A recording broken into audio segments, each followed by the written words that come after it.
सभी को जय मां काली। कैसे हैं आप सभी लोग? आशा करती हूँ कि माता रानी की असीम कृपा आप सभी पर बरस रही होगी और मैं सबके अंदर के भंडार कर रही हूँ।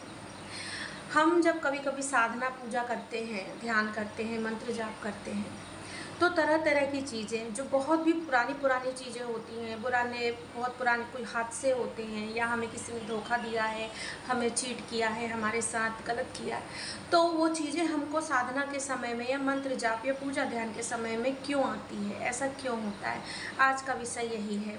तो वीडियो में अंत तक बने रहिएगा और वीडियो अच्छी लगे तो कमेंट में जय मां काली जरूर लिखिएगा। और आप लोग कैसे हैं ये भी लिखिएगा। कहाँ से आप लोग मेरे वीडियो देखते हैं मुझे ये भी बताइएगा, क्योंकि आप लोग सब मेरा परिवार है। मुझे ये भी पता चलता है कि कहाँ से मुझे कोई सुनता है या देखता है, तो मुझे बहुत अच्छा लगता है। जब हम साधना करते हैं, या हम साधना की ही मैं बात करूँगी अक्सर, क्योंकि ये साधना के समय ही होता है। हम जब साधना करते हैं ना, तो बहुत पुरानी चीज़ें हमको याद आती हैं। हमें या तो एकदम से रोना आने लगता है, या ये कहा जाए कि अचानक से हमें अपने ज़िंदगी की या हमें अपनी लाइफ की जो ऐसी कई घटनाएं होती हैं, जैसे अगर हमने किसी अपने को खोए हैं वो, या कोई ने हमें हमारी भावनाओं को बहुत ठेस पहुंचाया है, हमें बहुत तकलीफ़ दिया है, वो चीज़ें, ऐसी कई चीज़ें होती हैं जो कि हमें याद आती हैं। जब ये सब चीज़ें हमारे ख्याल में आती हैं, तो हमें साधना में अगर हम मंत्र जाप करते हैं तो हमें रोना आने लगता है, हमें घबराहट सी होने लगती है, हमें लगता है कि बस अब नहीं करें। और ये चीज़ें आपको ऐसे चलते फिरते महसूस नहीं होंगी, लेकिन जब आप साधना के समय आप बैठेंगे, आप पूजा करेंगे, ध्यान करेंगे, या बस आप भाव से चुपचाप भी बैठेंगे सामने, तो आपको ये सब चीज़ें होने लगती हैं। ऐसा क्यों होता है? देखिए, जो ऐसा क्यों होता है, देखिए, जब हम साधना करते हैं या हम पूजा करते हैं, साधना करते हैं जब हम, तो एक तरह से जो हमारे शरीर के अंदर या हमारी आत्मा का प्यूरिफिकेशन होता है। प्यूरिफिकेशन का मतलब होता है शुद्धिकरण। शुद्धिकरण होता है। हमारे शरीर के जो 7 चक्र हैं, सातों चक्र हमारी अलग अलग भावनाओं से जुड़े हुए हैं। चाहे वो हृदय चक्र हुआ, विशुद्धि चक्र हुआ, ठीक है ना, मणिपुर चक्र हुआ, कोई भी चक्र है, हमारे शरीर में जो सातों चक्र है ना, वो हमारी भावनाओं से संबंधित है। जब इन चक्रों की हीलिंग होती है, जब हम साधना करते हैं ना, तो इन चक्रों का शुद्धिकरण होता है।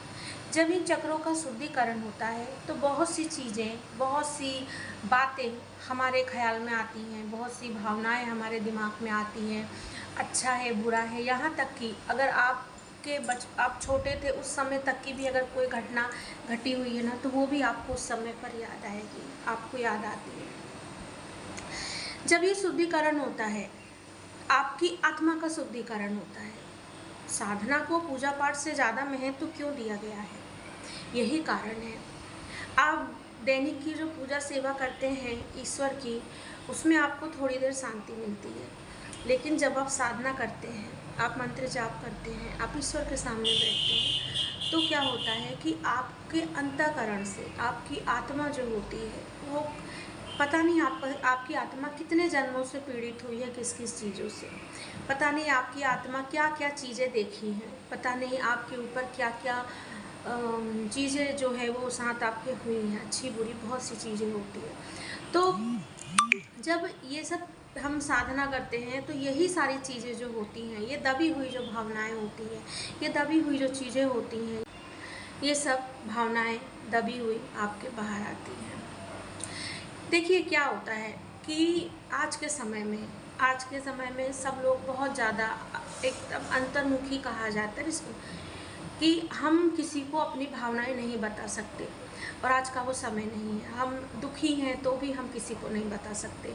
अगर हमें कुछ ऐसी कई जीवन में ऐसी चीज़ें हो जाती हैं कि आप वो चीज़ें अपने किसी खास को भी नहीं बता पाते, और वो दुख आप अंदर अंदर ले करके सारी उम्र झेलते हैं। जैसे किसी खास ने आपको हर्ट किया, किसी खास ने आपको तकलीफ़ दिया, अब वो तकलीफ़ आप किसी को भी बताएंगे तो सब लोग यही कहेंगे कि चलो ठीक है ना, वो तो तुम्हारा अपना था, हो गया, तुम्हारे फैमिली का था। लेकिन ये डिपेंड करता है देखिए 2 लोगों के ऊपर डिपेंड करता है कि किसको कितना प्रभाव पड़ा। आपको ज़्यादा पड़ता है तो आप हर्ट होते हैं, आप दुखी होते हैं, लेकिन आप किसी को अपनी भावना बोल नहीं सकते। जब साधना होती है और जब हमारे चक्रों का शुद्धिकरण होता है, जब हमारी कुंडलिनी शक्ति हृदय चक्र तक जाती है, तो हृदय चक्र तक जब जाती है तो भावनाएँ जो होती हैं, हमारे अंदर जो छिपी हुई चीज़ें होती हैं, जो भी दुख दर्द होता है, वो सारे का सारा जो है वो वापस आपको याद आने लगता है और वो चीज़ें जो होती हैं वो बाहर आने लगती हैं। इसीलिए कहा जाता है कि अगर साधना के समय मंत्र जाप आप जब करते हैं, उस समय अगर आपको रोना आता है तो रो लीजिए, अगर आपको कोई चीज़ याद आ रही है तो रोकिए मत। देखिए आपको मैं बताती हूँ कि ये एक प्रवाह है, ये एक प्रवाह है। इसे अगर आप रोकेंगे कि अगर आपको चीज़ें याद आ रही हैं आपके जीवन की कुछ घटी हुई, आप सोचेंगे कि हमें ये चीज़ याद ना आए, आप नहीं करेंगे साधना, तो वो चीज़ें आपके अंदर दबी रहेंगी और आपका शुद्धिकरण नहीं हो सकता। तो आप इन चीज़ों को आने दीजिए। ये दुख है, तकलीफ है, ये सारी चीज़ें जब बाहर आएंगी तो आप अंदर से हल्कापन महसूस करेंगे।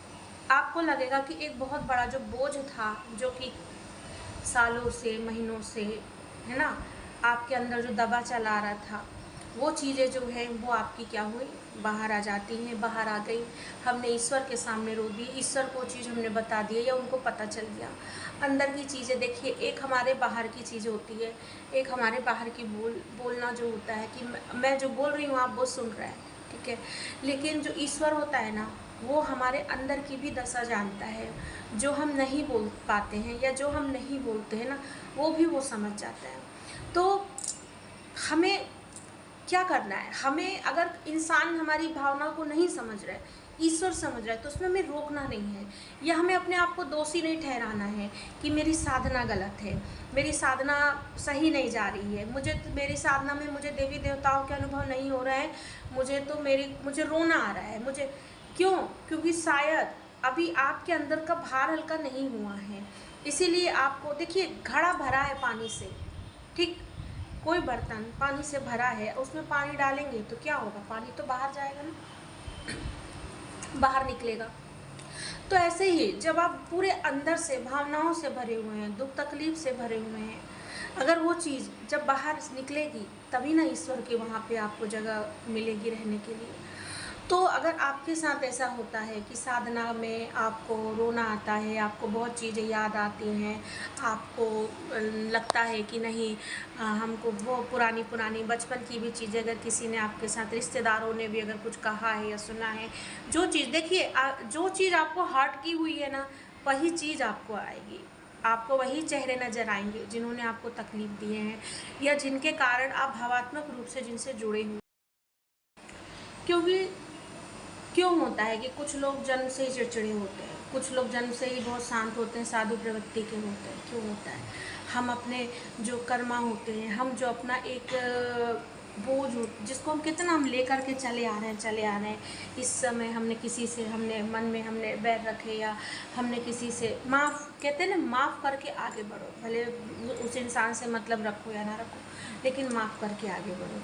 तो ये चीज़ें जो होती हैं, आपको साधना इन्हीं सब चीज़ों में मदद करती है। साधना आपको जैसे जैसे ईश्वर के समीप लेके जाएगी, वैसे वैसे आपको हर चीज़ आपको पता चलती जाएगी और आपकी भावनाएं जो है ये बाहर निकलती जाएंगी। अक्सर साधना जब करते हैं आपको, तो आपको लोगों के चेहरे दिखाई देते हैं, लोगों की नफ़रत दिखाई देती है, लोगों के किए हुए गलत काम नज़र आते हैं। ये आपको एक संकेत होता है कि तुम देखो, तुमने इतनी चीज़ झेले हो, अब तुमको सावधान रहना है, अब तुमको ये नहीं करना है।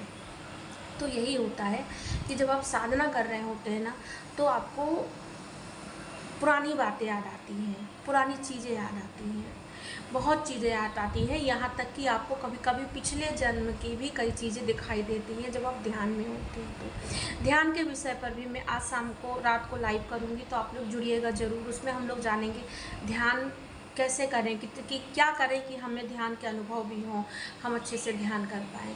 तो वीडियो अच्छी लगी तो कमेंट में जय मां काली जरूर लिखिएगा। जय मां काली।